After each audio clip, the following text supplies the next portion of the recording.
Good morning, Badass. It's Coach Joe from the Summit Endurance Academy. Today I wanted to talk a little bit about energy systems. So essentially we have three main energy systems that we use when we are working out. And essentially what these energy systems do is they take in fuel and, in the case of the aerobic system, oxygen, and turn them into energy. And that energy is then used by what I call the transmission, essentially the muscular system, to actually take that energy and turn it into motion. So we have three main energy systems. First, we have the phosphagen or the alactic system, which is essentially just the ATP stored in our muscle that we can use right off the bat. So we have, I don't know, between 7 and 15 seconds of that stored up, and then we burn through it. So once that's done, and indeed before that's even gone, we turn on some of the other systems. So the anaerobic system is essentially creating energy without oxygen. Anaerobe, no oxygen. So that's the feeling that you get when it burns. Not really what's going on there, but essentially there's a very limited amount of fuel that you can get without oxygen. It is unsustainable. Then you have the aerobic system, which takes fuel, primarily fat, certainly sugar, and turns that into, with oxygen, and turns that into lots and lots of sustainable fuel. So one of the ways that I like to explain this is using kind of like a personal finance analogy. Wow, that sounds exciting, you say. I know. So think about it like this. Your phosphagen system is essentially like the money that you have in your pocket. You can walk around and you can spend that at any time, but you have to replace it, right? You can replace it a couple different ways, and you can buy bigger things a couple different ways.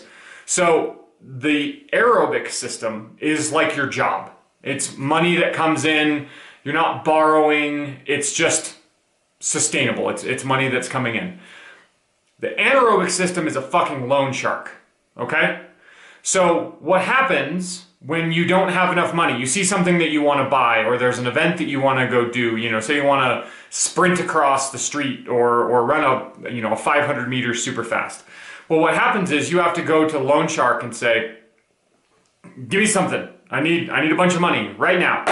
And then you have to pay that back. And so the aerobic system, as soon as you finish that effort, you borrow money from the Loan Shark, you buy whatever it was you wanted to buy, then you have to start paying back the Loan Shark. And if you've gone super deep, the Loan Shark starts to break your knuckles before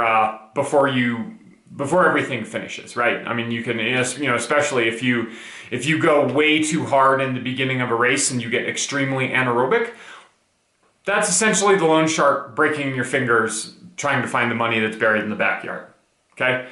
Now, what we want to do, what is optimal, is we want to borrow as much money as we can, and this is racing. We want to borrow as much money as we can and have the Loan Shark demand payment at the finish line, right? So we want to essentially borrow as much money as we can, buy all the stuff that we need to buy, and then right as we get to the finish line, he kicks down the door and we're like, have the money, I'm done, I'm good. Because then your aerobic system is like, once you stop running, your aerobic system still is cranking, right? That's why you're breathing super hard once you're done running.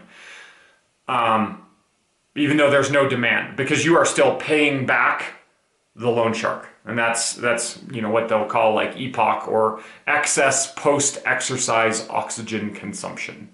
But yeah, so think about your anaerobic and aerobic systems in that way. I find it super helpful. Let me know if you have any questions about it, or if you have a different way to think about it. Subscribe to this YouTube channel, please. And yeah, check out summitenduranceacademy.com. Thanks a bunch. Have a good day.